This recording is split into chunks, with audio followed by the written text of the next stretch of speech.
Good afternoon, and thank you very much to Julian Tiglan for setting up this panel very nicely. I really take the point that this is a European continental-wide crisis, not just an EU problem of competitiveness. And there was some pretty dire outlook that she set up on the way that the EU or the Europe is exporting capital and failing to attract FDI. I think it's a pretty grim scenario. Anyway, to discuss that on this panel, we have Darren Ennis, the Group Head of EU Affairs for Vodafone, Nick Collier, Managing Director of the City of London's Brussels office, and Dirk Bleeker, the Chief Commercial Officer for Sage. So if they could come up to the panel.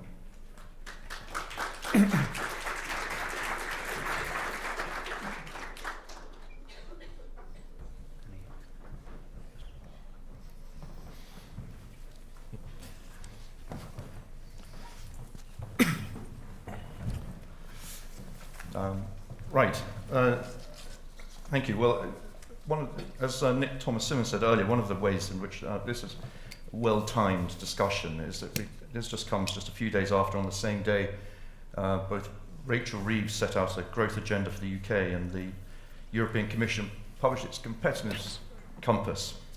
And I note that in neither of those was there any, apart from a single sentence in Rachel Reeves' speech, neither really discussed UK-EU trade or economy at all, so we can fill in the gaps here. So if I come to start, I'll come to you, to Darren first. You would set out your thoughts on what how you see the growth challenge for Europe. Thanks a lot, and it's great to be here. And apologies in advance. I have to apologise. Our group Chief External Affairs Officer was due to be here today, but unfortunately is ill. So I'm stepping in, and I'll do my best. On the EU, just to make a very quick point on the EU-UK collaboration, I think, yes, in public that was probably the case, and I think that's because there is a sort of a political elephant in the room. However, from our experience, certainly behind the scenes, I think there is definitely a lot of discussion going on in terms of collaboration, and we've seen with the Prime Minister here last night, and we also see with an EU-UK summit coming up, and certainly Vodafone, as you know, is corporately headquartered in the UK. We are in 19 other countries, including in the EU, where Germany is in fact our biggest market. So certainly from our discussions, we definitely see a definite change in tone and a lot more positivity around that EU-UK relationship. So I think it was more they were avoiding a public discourse rather than anything else. But getting back to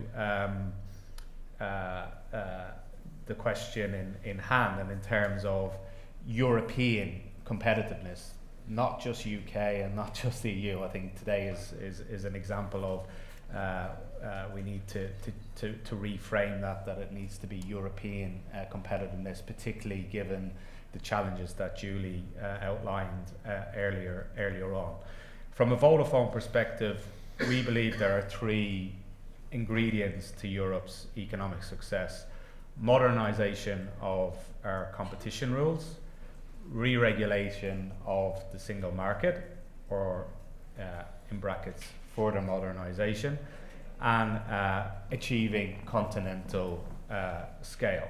So let me deal with the first one, modernisation of competition rules. And actually, this is an area in which we hope and we believe that the recent decision in the UK to approve the merger of Vodafone and Three by the CMA and Ofcom could be a blueprint, could be a good example of how EU competition policy can change. What do we mean about that? What we saw in the UK was, first of all, Julie talked about collaboration. We saw real clear collaboration between the CMA and Ofcom. We believe that could be a blueprint for increased cooperation, for example, between DG Connect and DG Competition. And then secondly, what we seen was a mindset change. we can change all the rules, we can change all the frameworks, we can change all the regulation, but if it's not accompanied by the mindset, it's just words on a paper. And sadly, in the previous commission, there was a lot of talk about flexibility and the rules were fit for purpose, but they didn't have the right mindset. What we've seen now in the UK is a mindset which is forward-looking, it's innovation focused, and it's not looking to the past, it's looking to the future. It allows, it's not just that 2 and 2 equals 4 when it comes to investment, but actually can be amplified and bigger. We're seeing an 11 million investment by us, for example, in the UK. So we definitely want to see that more forward-looking approach in terms of competition. In terms of the single market, we need to reduce the barriers. We need to put into action the letter and the Draghi report. Just for our sector alone, we identified at least 52 barriers to the single market when we in our submission. Everything from lawful intercept through to if we launch our satellites tomorrow, we've got 27 different markets. We should have an EU market for satellites. They're just two examples. So we need to reduce that. And then finally on scale, we are heartened by both President von der Leyen's mission letters and her priorities, and also Rachel Reeves' speech. I think there is a commonality there in the need for scale. And I'm just picking up on what Julie said earlier. What we want to see is that when we talk about scale, we want to see a level of ambition. Europe too often sort of goes from a defensive protectionist perspective rather than a proactive innovation focused perspective. And our worry actually is that what we're seeing more and more is that the old analogy of US innovates, Europe regulates and China copies is becoming actually sadly truer and truer by the day. So we can change all the words, all the regulation, all the framework, but actually what we need is a change in the mindset. Thank you. I come to you, Nick. Next, how would you frame the growth challenge or the competitiveness challenge? I thought Julie just did that very well. It was brilliant, Julie.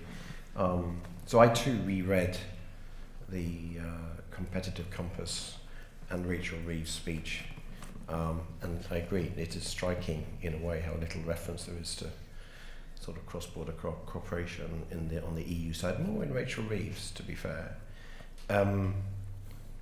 So I think the reset is very welcome. I mean, the fact we're having this today, the fact the Prime Minister's here, and the fact that Nick Thomas-Symonds talked about lots of ministerial visits to Brussels, which is good, but also I pick up on my travels, I spend a lot of time in the capitals, also a lot of ministerial visits to member states. So I think there is a reset. I was here in the mission, then UKREP in 97, and there was a reset in 97, like a political reset, and it really did make a difference. It was not easier then because we were still at the table, as it were. Now we've left the room, so it's a bit harder. So I do think that matters, and a reset is a win-win, right? Brexit was a lose-lose, and I think recognition of that is growing. And on these two growth agendas, they're basically the same. I mean, I think Julie was right to talk about Europe, so the UK and the EU together. Getting more investment is the key thing, right? And investment in innovation, broadly speaking, increased productivity, investment in sustainability, to see those as growth opportunities, not burdens, I think is very important. And they're the same on both sides, right? Indeed, that we have a growth ambition, our vision for economic growth in the city. I mean, it's the same, basically. And so it's good that services is at the heart of that, and financial services and investment actually is also at the heart of that. And by definition, global financial markets are cross-border. So I think some more recognition of that will be very helpful. We are, however, stuck with the trade deal, which doesn't recognise the importance of services. Some of you probably heard me say very publicly, it's a terrible trade deal because it doesn't cover, I think Nick says 81% of our economy, the UK economy is now services. The European economy is high 70s, I think. Even Germany is now over 70% services. And yet we have a trade deal which doesn't cover the services sector. So it's a 19th century trade deal, right? It's not even a 20th century trade deal. And now we're faced with a 19th century mercantilist in Washington. Kind of serves us right? Let's move on and let's have some more ambition on both sides. I'm happy to come back and talk a bit more about the EU plans for developing financial services if you like, but I'll do that in a minute. I'd definitely like to do that. Dirk, what's how do you see the growth challenge? Yeah, thank you, and thanks for having me here. I'll start with a little bit of background on Sage because we're probably not as well known as Vodafone, but you know we're turning into a pretty big company. So Sage, a bit of an origin story. We were founded in Newcastle in a pub in 1981, a long time ago now, and we were once a small business. Today we serve over 3 million small businesses and medium-sized businesses around the world, here in Europe, in many European countries, in the UK and in North America. So a global business listed on the London Stock Exchange. We provide our customers with accounting, payroll, HR, financial management, ERP software, basically. Software that helps them run their business, get paid, make payments, check their inventory, and do their books. So where we get very excited about the potential for competitiveness, as was mentioned before, and innovation, is this nexus of digitization and small business. There are 100 million small businesses, 100 million people employed by small businesses in the EU. 99% of businesses, whether in the UK or in the EU, are small and mid-sized businesses. So there's a huge part of our economy about which there's not a lot of discussion, which is not often in the media, which truly are the engine both of economic growth and often also in the early cycle of economic recovery. Those businesses are in the EU woefully under-digitized, and there is the opportunity. We've done some work with external agencies to size that. We think if we take the bottom half of the EU SMEs to the level of digitization of the median, that's about 700 billion annually, 700 billion of additional GDP for the European Union. We pay for a lot of what's in Draghi's wish list. So that would be an incredible economic growth engine. So how do we start that engine, right? How do we get EU businesses to digitize quicker? Well, the good news is that I think in the EU, and we're also in discussions in the UK with the UK government, but in the EU, you've already taken one of the most important steps. But we've taken it, and I think the previous speaker referenced that, the framing, we've taken it through the lens of regulation, the lens of VAT in a digital age, of tax compliance, of closing the tax gap. But actually, all the evidence we have from other countries that have adopted e-invoicing, which is what VIDA is all about, is that electronic invoicing is a gateway to digitization for small businesses. If you want to guess it, what is the most common tools used today to do invoicing, to keep your books, to do your business, to run your business, to forecast in small business? It's Excel and it's Word. That is our biggest competitor in many ways. But obviously that is an enormous opportunity because the small businesses using those tools are not getting the insight that they need, are not benefiting or not going to benefit from this wave of AI, agentic AI, that was referenced before, that is coming. I mean, we are right in the middle of it. We have launched that to thousands of customers already. All our products will have agentic AI in the next 2 years. So this is not a future reality, this is today's reality. But obviously, what we'll see is a huge disparity between those businesses that have chosen to invest in digitizing their business to drive their competitiveness and those that get left behind. E-invoicing is the gateway to drive all of our businesses around the EU to start that digitization journey. And our surveys show that 9 out of 10 businesses that have adopted e-invoicing go on to invest in more digital technology. One of the key pillars of that is that e-invoicing helps with late payments. which links into another important policy objective for the EU. It absolutely is the panacea to late payments, and late payments, solving that drives cash flow, which allows businesses to invest with security, with the knowledge that they're going to get paid and that they can pay their bills. So this congruence, not by complete accident, but slightly by accident, of creating VIDA to drive VAT and tax compliance is also about to drive a massive wave of digitization around the EU, if we let it, right? If policymakers use these tools in the right way, if we frame it in the right way. And finally, you can tell I'm a fan of e-invoicing, but e-invoicing is also a potential key underpin to lightening the regulatory load and the compliance burden on small businesses, but all businesses, for carbon reporting.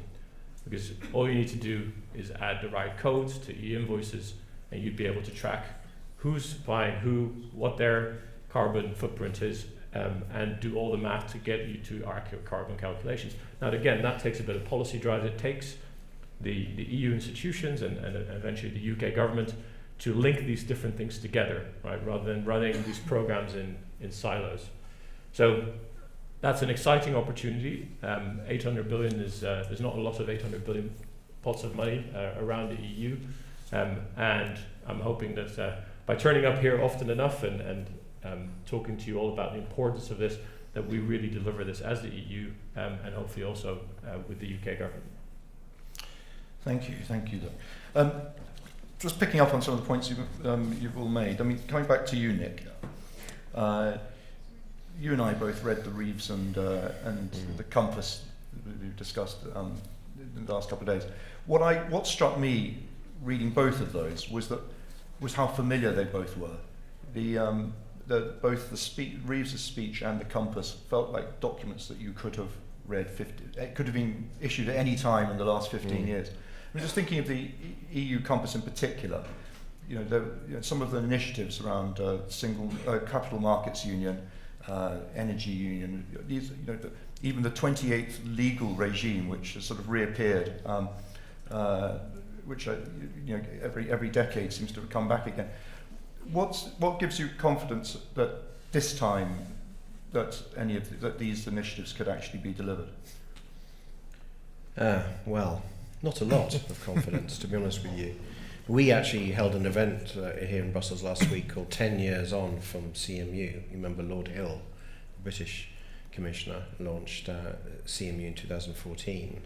I would actually claim it goes back to sort of 98, 99 when we had the first Financial Services Action Plan to create a wholesale single market in Europe. It's all about creating a single market. And I mean, Lord Hill would now say that the typical EU approach to trying to solve a problem is more regulation. Brussels is a giant sausage-making machine, as we all know, and probably you needed to rethink it a little bit. But the fundamental problem is the same over the last 20 years, which is that you talked about SMEs, Dirk, most SMEs don't go to the capital market for their financing when they want to break through to be a bit bigger, right, to build a new factory or whatever it is. In America, they do. Right, they typically issue a bond, let's say. That doesn't happen in Europe, and the financing is either by profits, most SMEs finance their growth by their own profits, or they go to their local bank. Nothing wrong with banks, but you've got no choice. So that's a fundamental, but that hasn't really changed very much in Europe in that whole period. And the US economy does it differently, and it grows much, much faster, and as a result, their capital markets are huge in comparison to the EU capital markets. The New Financial, those of you who don't know, New Financial, other think tanks are available, does an excellent report. There's charts in their latest report on 10 years are really quite striking about the disparity in the member states and the US, and some member states stand out as well. The second problem, though, is there's a corporate financing. The second problem is that Europeans, and I include British people in this as well, save quite a lot on average, but we save in the wrong things, right? We save in cash, we save on deposit, which over the last few years is, sounds a negative interest rate, right? Why are Europeans not saving in real productive assets? And that's partly a cultural problem. And there's a bit of tax in there as well, I guess, depending on what country you're in. And that's very, very difficult to change from the centre. And both of those things, in a way, are cultural. So I think the challenge, to be fair to the European Commission, is this is really something for member states to do. And I think that's where you've got to with, I think it's with Draghi, I think it's with the von der Leyen report, I think we're about to see a new relaunch of, as you said, Sam, Savings Investment Union, we think will be the title, or CMU3 if you want to use the old terminology. And I think what they're doing, the Commission, is visiting the member states and saying, as part of their structural reform problems, you've got to change this. But it takes a long time to build up a funded pension system. Those who've got them, Sweden, Netherlands, stand out. The UK's not bad. We used to be, years ago, market leader, not so much now, but still very strong, you know. And then the question is, those pensions can be invested in more productive assets. Now, the one tricky thing is, they also need to be invested internationally. Because I don't want my pension just invested in the UK, and I don't want a Dutch person's pension just invested in Holland. So there's a question that it needs to be cross-border. And that means, the good news is, it means a lot of investment into the EU, but it also means investment out. And I think that's also a cultural problem, in this case for the public sector, to think, actually, this is quite a good thing. And I think there are way too many finance ministers who still think of the savings in whatever country you happen to live in, or your savings are invested in your country. And that's really not very helpful. So we hope, if I glass half full, glass half empty, if I'm saying glass half full, they're going to try again. There are certain things you can do. Maybe 28th regime, we shouldn't. I've lived through it last time, you know. It didn't work last time. Maybe it will work this time. Work on insolvency. These really, really long-term, sort of relatively boring under-the-radar reforms you need. But the big things are to get a C in CMU, capital in CMU, which comes from our pensions, our savings, channeled into the SMEs that Dirk talked about faster. And, final point, do it in a collegiate, cooperative way with the UK and Switzerland. I mean, UK and Switzerland provide massive investment channels into the EU. They also, by the way, were quite good at taking your savings and taking them out and investing in the rest of the world. The euro markets have gone from London, because Lord Hill, you know, could talk about CMU, and London was the capital market centre of Europe. You had a ready-made international financial centre in the European Union. You don't anymore, but you can still use, you know, Zurich, Geneva, London, Edinburgh, Glasgow as gateways. So we would hope that the two sides can actually look at these things together, because as the starting point of this conversation was, the growth challenge is the same. Yes. I mean, certainly, I think one could make a pretty strong argument that a large part of the growth differential between Europe and America can be accountable by the fact that the European banking system has had pretty much zero credit growth for over a decade, whereas America, you've got private credit has filled that gap in a big way. Darren, to you, I mean, one of the things I found most shocking actually in the Compass was the statement that in the intra-EU trade has actually, as a percentage of GDP, has actually declined over the last decade or so in goods and in services, suggesting that actually you talk about the need for scale, but actually it looks as if what's actually happening is the opposite. It's becoming more fragmented. So I wonder if you have your thoughts on. Nick said some of the problems. A lot of these are problems for the member states. I wonder if that's you see that too in your sector. To what extent some of the obstacles to creating scale in European business are actually the fragmentation of regulation at national member state level, and what could be done to overcome that?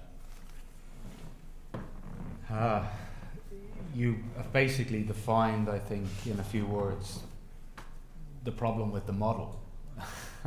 And we, you know, it's not for us to, you know, we're not politicians, but we have to deal with what I call the model, right? So EU, a clear difference between the EU and the US is the US it's a federal government, decisions are made in Washington. It's clear, even more so, obviously, in the last week we've seen that. In the EU, the problem still remains the same. It's a collection of 27 countries with their own views, their own, to be honest, their own challenges, and their own voters, right? And their own demographics. And therefore, when they come to Brussels, and this is when we talk about harmonization and we talk about breaking these barriers down, when it comes to the crunch, it's very difficult for them to, for some reason, to make that leap. I'm going to give you a concrete example. So when it comes to Draghi and Letta, we have 27 leaders. Sorry, it's not 28, but 27 leaders come to Brussels.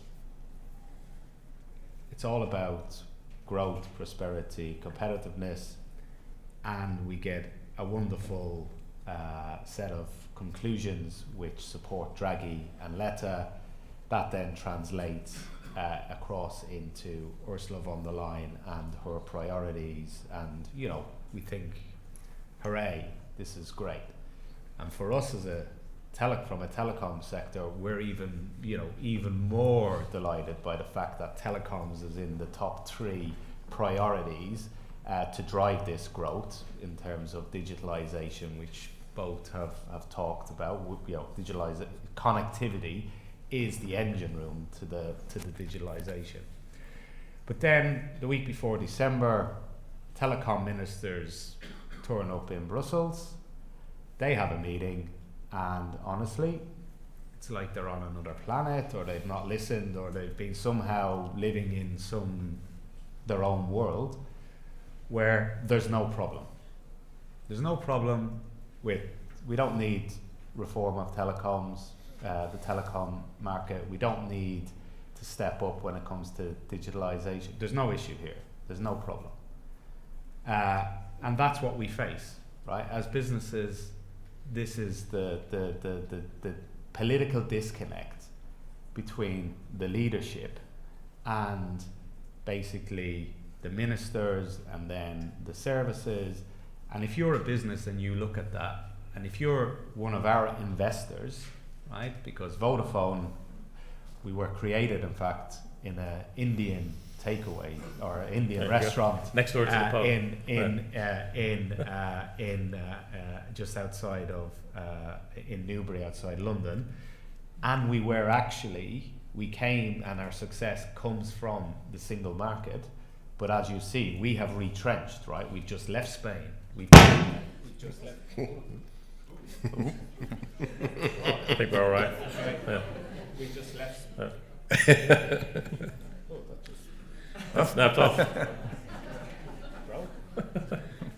Well, we left Spain. We left Italy. We're still in the UK as a result of the recent deal. But we need, coming back to that mind, like, that's the problem we face, right? It's that if you're an investor, you look at, I can invest, they have a choice. They have a choice. Put it down, yeah. They have a Wait. Yeah, you're on. Yeah. I am Irish, so I think you can hear me. It's working now, I think. It's working now. They have a choice. They can invest in Europe, or they can invest in the US, or they can invest in China. And what we're seeing is the choice is they are investing in China and they're investing in the US. And final point is, which I would say is, you know, to use a sort of a war analogy or whatever, or to be Trump-esque, but you know, I think if you're the UK and the EU, you know, if you look at what's the common sort of enemy, this could actually be, I believe, an opportunity now that actually, you know, you don't have to have, you can be 28. You don't need to have all of the bells and whistles and the bureaucracy or whatever to collaborate, to cooperate, as Julie said, right? You can act as 28, and until we have that mindset change, nothing will change. So the problem often, Brussels gets the blame, but the problem often isn't in Brussels. And for us, the problem is in the member state. The problem is that the member states need to make that leap. It is difficult. We see it now in Germany with the upcoming elections. We've just seen it in other recent elections with regards to the views on the EU and shift to the right. But until that changes, until member states put the EU first,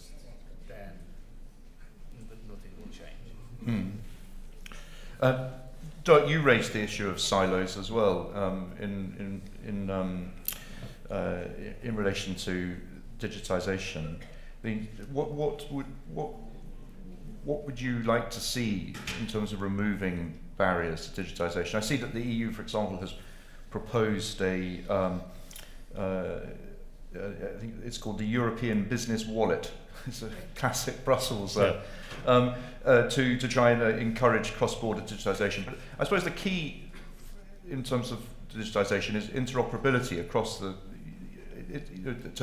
so that you can actually transact across all the whole of the EU. Do you see what would you like needs to happen to make that come?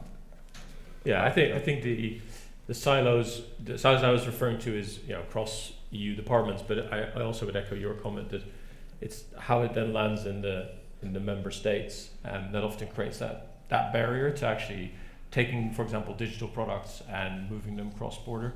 And it sometimes feel like the regulation on the one hand is pushing you forward, and there's another part of the regulation that's putting the handbrake on as you're doing that. So if you're ultimately digital services provider like us, a software provider, if you're building a business like ours, if you're starting a tech business, then let's think about, for example, data regulation, how that's applied in different countries, but also regulation around data security, second on cloud, and even in e-invoicing, we're now facing potentially different regulatory regimes about how data is stored, different sort of protocols on how data is transferred, and all that does is duplicate work for people like us who are trying to ultimately get services to customers, and those customers want to benefit from it.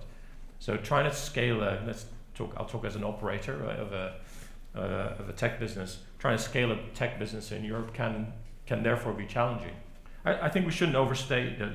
We sometimes forget in the US you also have states. So when you think about we have working time directive implementations, well, so does the US, right? They also vary by state. It can also be quite complicated to operate across different US states, pay people, etc. But the foundational layers they have created a single infrastructure through the federal government system.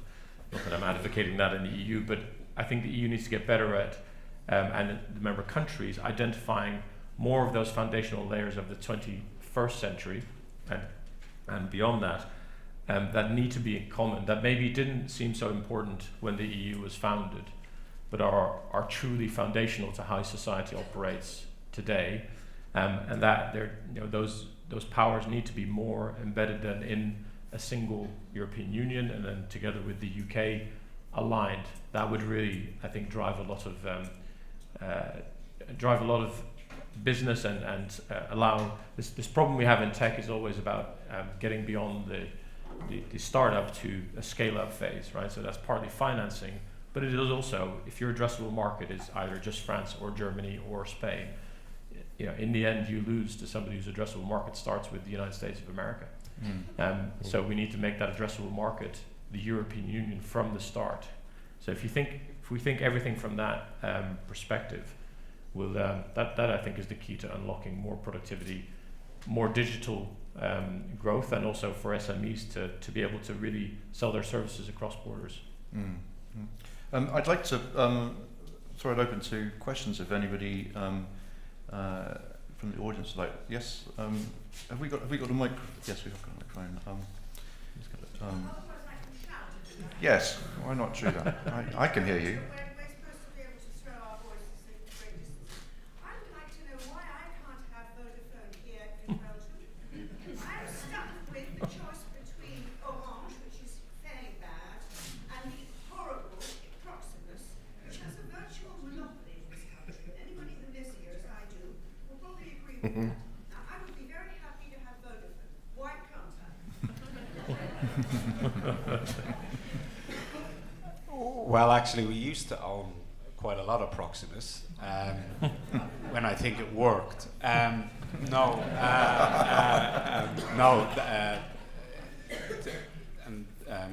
Look, in all seriousness, you've hit on a point around scale, and you talked about the US, and what we see in the US is three main operators, right? They also have around 80% now of 5G connectivity. And when we talk about 5G, we talk about 5G standalone, what we call industrial level of 5G, not the little sticker on your phone, but the 5G that you need and SMEs need. And in the EU, we are, if we're lucky, depending on sort of between around 15 to 20%. In China, it's around 70%. But in the US, that has gone from about 45% to 80% in about 18 months. Why? Because they see the scale, right? You look at the numbers. Deutsche Telekom essentially is subsidized from T-Mobile in the US because of scale. Because here in Europe, we're obsessed about what we call in-market consolidation versus cross-border. And what everybody in the Commission and in the EU and member states and telecom keep preaching about cross-border. So, in fact, that we could have Vodafone cross-border, you can have Orange cross-border, Proximus cross-border. But first of all, the barriers, as I said, we've 51 barriers to that. So from a single market perspective, we've actually ended up creating more barriers year on year from when Vodafone was first formed.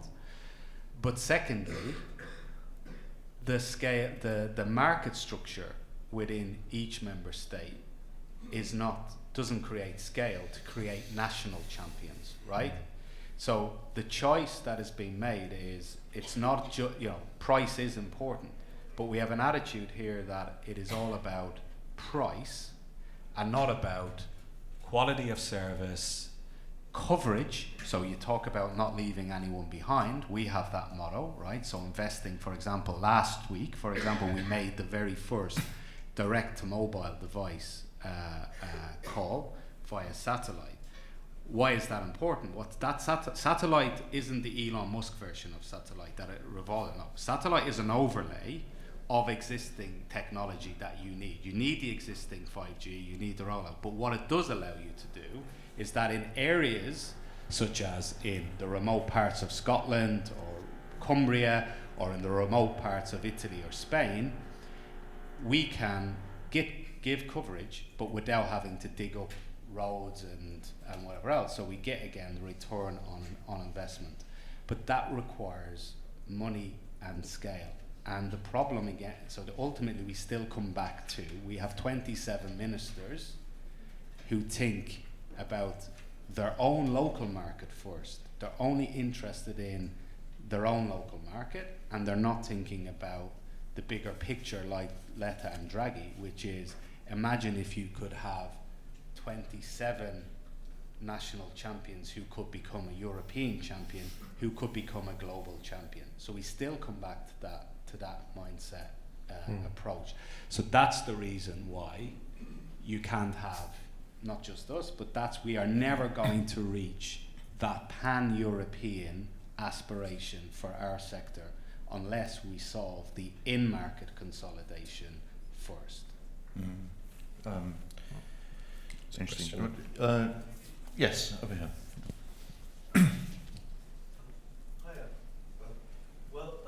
In between the referendum result in 2016 and Britain actually leaving the EU in 2020, I think the European Commission abolished roaming charges around 2018. Now, the second Britain left the European Union, telecoms companies, and I'm not pointing the finger at you, Darren, but it was all the telecoms companies. But the second Britain left, they reintroduced the roaming charges for Brits travelling in the EU. And so my question is it really worth fleecing British travellers in Europe when the cost of doing so probably has quite a negative impact on growth?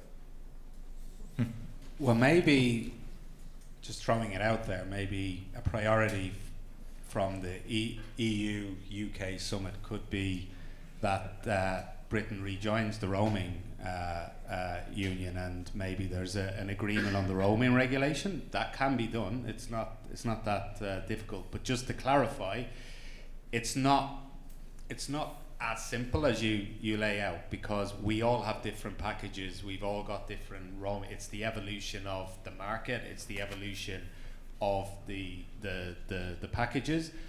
For example, in the EU last year, we had a big battle around the Gigabit Infrastructure Act, which everybody knows about. There was a battle around what we call intra-EU calls. So actually, what we would like to see is again, coming back to the single market, even the roaming regulation as it stands, and the roaming and as great and as brilliant and we fully support it as it is in itself is not fully harmonized to the extent that we would like it to be harmonized. There's so many nuances.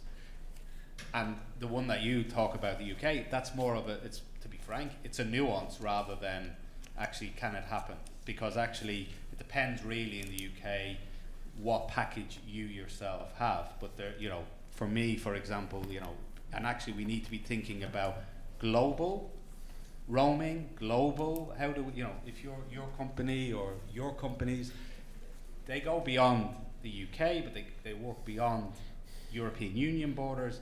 So, we're seeing the evolution now, Vodafone, we're now seeing global eSIMs, lots of development there. So we actually need to think more global as well, and this is just an example of that. Any other questions? Yes, Anna Menon at the back there.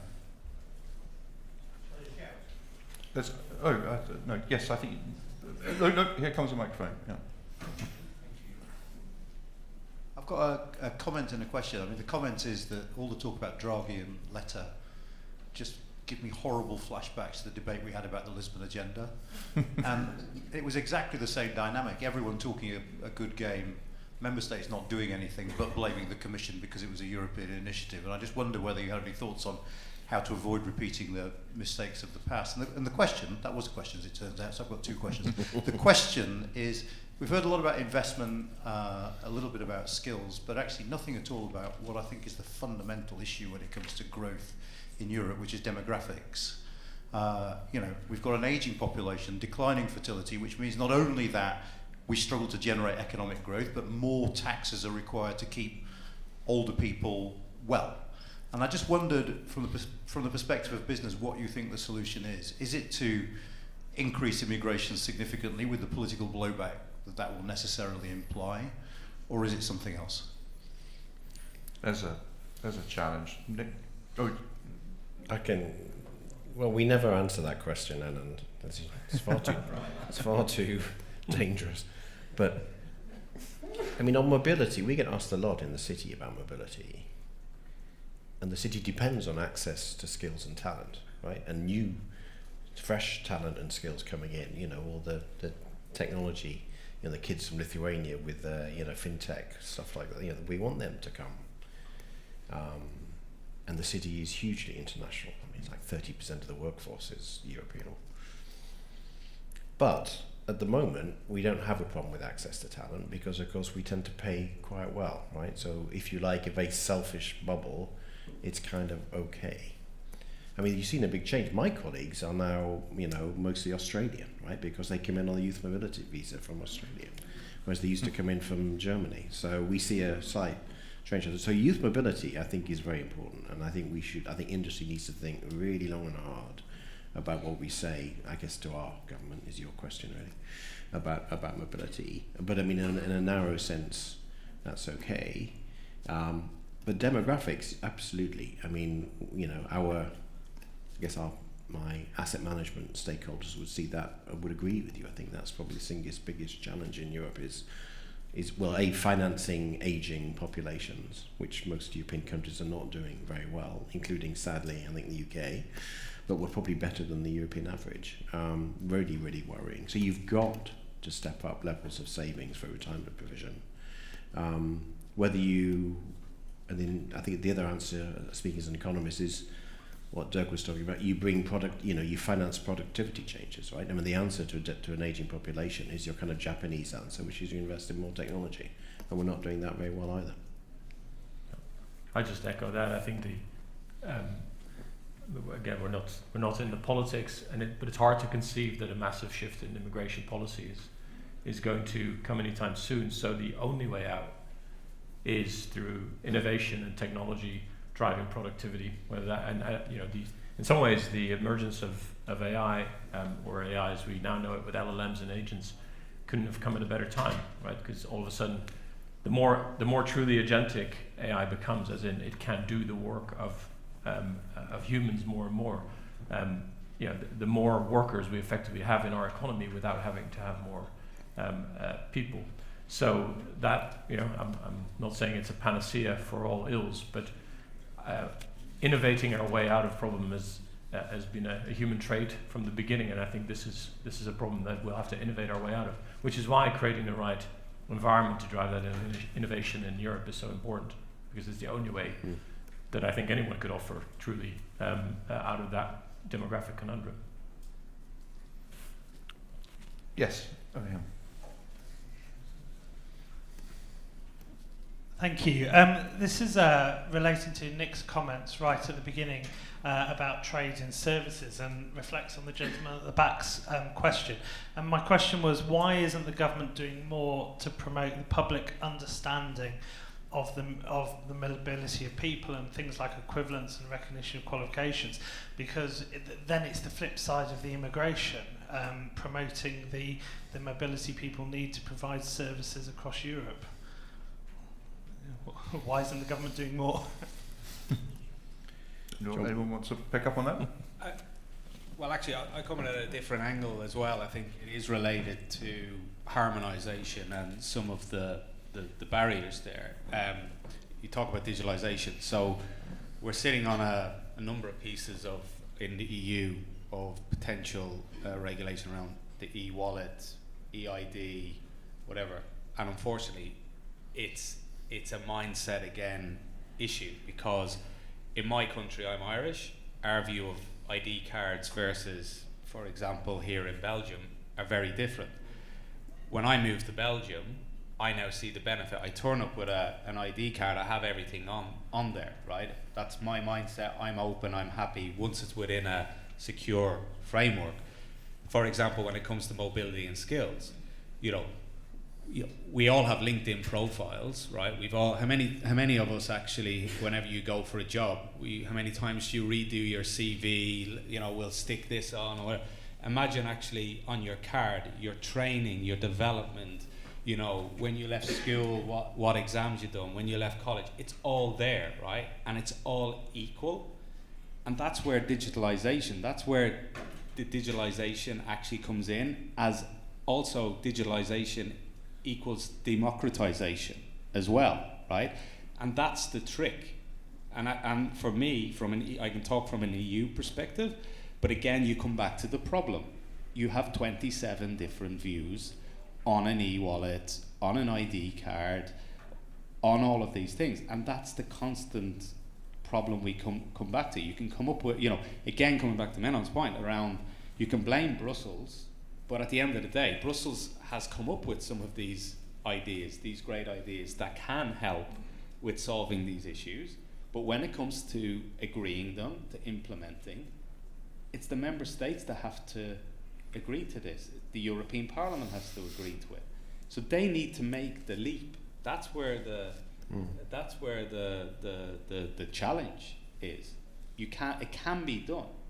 You raise an interesting issue there, which is really the one of gold plating. Yeah. I mean, the EU does legislate and come up with harmonised rules, but then quite often when they get to the national governments, they then end up becoming this sort of Christmas tree, which, with all sorts of local ornaments hanging off it. And then the Commission doesn't then enforce its own single market rules and allows this. And I see again in the Compass there's talk about creating a single market enforcement task force. I wonder if that might be part of the answer, or whether that's going to have teeth, whether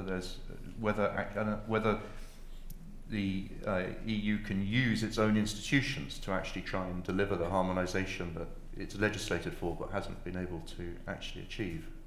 Anyone got any? Well, I think as a selfish answer, just in financial services, what you've seen over 20 years is a gradual move to harmonised rules. You set up European level regulatory bodies with, in most cases, the resistance of every member state, or at least the anxiety of every member state. And their intention is to create a genuine level playing field, because we complained a lot 20 years ago about the lack of enforcement. So the answer is, when you put the powers in a central regulator. But that causes political problems, right? And Draghi talks about it. The CMU project talks about it. Well, okay, let's create more European level regulation. The answer is they use this clever word, which is convergence. So each of the European regulators in my world, the three, banking, securities and insurance, will all say we're working on a convergent outcome. But it's working, I think, right? And you have some elements, like the big banks in Europe, are now centrally supervised. And it is working, I think, the trickle-down effects. I think you're seeing less of what we saw 20 years ago, but there's still, I think, as what you were getting at, Darren, was the big step is, do you then really do what the Americans did and federalize everything? And that's, I mean, essentially, that's not a problem for us outside anymore, but it is the challenge for the next 10 years is, do you do that in Europe? You know, one of the things that we're calling for actually is, as part of the Letta and Draghi, is a connectivity union, right? But God forbid we use the word harmonisation, because that's you know, an evil note. You know, if we look at spectrum, for example, right? So when we talk about what spectrum harmonisation, what we're talking about is actually just an EU wide strategy on spectrum, one which, you know, that all member states, you know, are signed up to. But we're not actually, it comes back to the whole point around power and money, and not actually about the strategy. So spectrum is an example where, again, that's taken as, from a member state perspective, that the European Commission is going to take all the money from the spectrum auctions and it's going to decide how to do that. No, what we're talking about is what's already happening in Germany and what's already happening in Spain, which is, for example, extending the licenses, dealing with the coverage better coverage obligations. All of these things that are actually already there, by the way. You don't need new rules. There's flexibility there already. So a lot of the time is actually, we don't need a new regulation. We don't need a reform or a review. We just need to make the existing regulation work. We need to make the level of flexibility and accompanied with the right approach politically and from a mindset perspective, because that is also our worry, that we jump to new rules. We look at the Recovery and Resilience Fund to talk about, you know, everyone here in Brussels, more money. We leaned into the Recovery and Resilience Fund. We welcomed it. I won't talk to you about whether it was successful or not in terms, again, of the bureaucracy. However, and that's why, can we not make the money that we already have go further, right? The Recovery and Resilience Fund hasn't been used to its full advantage. Horizon, there's, you know, so let's make the existing rules work properly, and let's also make the existing finance work properly before jumping to the next big, great, shiny thing. Otherwise, we'll end up with 55 or 60 barriers in our sector, not just the 51 we already have at the moment. Thank you. We're pretty much out of time, but I did see Mark English had his hand up. Yes, one sentence question, I promise, that I can do with or without the microphone. I'm Mark English from European Movement UK. My question is really one for Nick. If the European Union succeeds in building its capital markets union, or savings and investments union, whatever you want to call it, is that a threat or an opportunity for the UK and the city, given that the UK will be outside that capital markets union? Very good question. And can I just one other question here, and then the panel can just briefly answer, and then thank you. Yeah, so Matthew Sim, Tony Blair Institute. I actually have a very similar question for Nick, but a slightly different angle. The financial services sort of agreements, famously thin, and you sort of tease the idea that the city could play a bit more of a role in sort of European capital markets. So I'd be interested to hear what sort of realistically could be done. You could probably wrap up the two questions quite easily there. Yeah, I'll be quick. So we support the development of capital markets anywhere in the world. People always say to me, why do you support CMU? I support development of capital markets in Kazakhstan. You know, I mean, it's a win-win. It's not a zero-sum game. The euro markets have gone anyway, right? So it's the euro markets grow in Europe. That's good, right? And many of my stakeholders, of course, are big players in those markets anyway. And the more you get pools of capital in Europe, they will need to be diversified internationally. They may do that through London. They may not, right? But they probably would. In terms of cooperation, I mean, there is I didn't have time to talk about it earlier. There is, you know, and Nick Thomas Simmons sometimes refers to it. There is under the TCA a regulatory dialogue. It meets next Tuesday in London, Commission and the agencies and the Treasury and the UK agencies. So we're very supportive of that. They need to build trust in each other. There was one of the things implicit sometimes is, so the UK was going to deregulate after Brexit. Why would we do that? We wrote the European rules, right? And they're based on international standards anyway. So of course, that I don't hear that at all in Brussels or in the member states, that UK was going to deregulate. And we've still got higher standards, by the way, than most European member states. So you can then build, on the back of that trust, some kind of regulatory cooperation. It's the best you can get under a TCA that excludes us, but there's things you can do outside the TCA. So I haven't got time to go into it now, but there are lots of areas they're going to talk about. You'll see it, you know, probably in the press next week. Things that they can do on sustainability or technology or AI or whatever it may be, anti-money laundering, all those kind of things, where they, in practice, incorporate quite a lot. Before we wrap up, do you want any last thoughts, Dennis and Dirk? Not really, just I think we're all saying the same thing. It's not just about EU, UK, it's having, it's more about having this, thinking it more from a global perspective. I think Europe needs to think globally and less locally.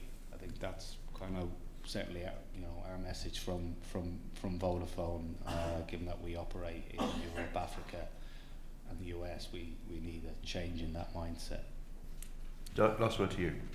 Only that I'm an eternal optimist. You have to be if you're in sales. So, and I think some of these things are not that hard to do, right? They, as you say, they don't necessarily require completely different frameworks. Could be different regulation. They don't necessarily require a European federation, but they require us to see through and execute. Just like in business, you know, it's all about execution. I think if I draw the analogy, a lot of what happens in Europe is strategizing, and we need to move with those, with all the member states to a lot more execution, getting those frameworks in place, rolling out things like e-invoicing, things like convergence in financial services. That will unlock a lot of growth, and then we can take the next steps from there. The external context provides the perfect, as unfortunate as they are, the perfect sort of pressure point for us to take some momentum, right? Nothing like a burning platform to get people moving. So let's use it. Well, it certainly feels like a different dynamic. So let's bottle that and go to lunch. Thank you very much. Thank you.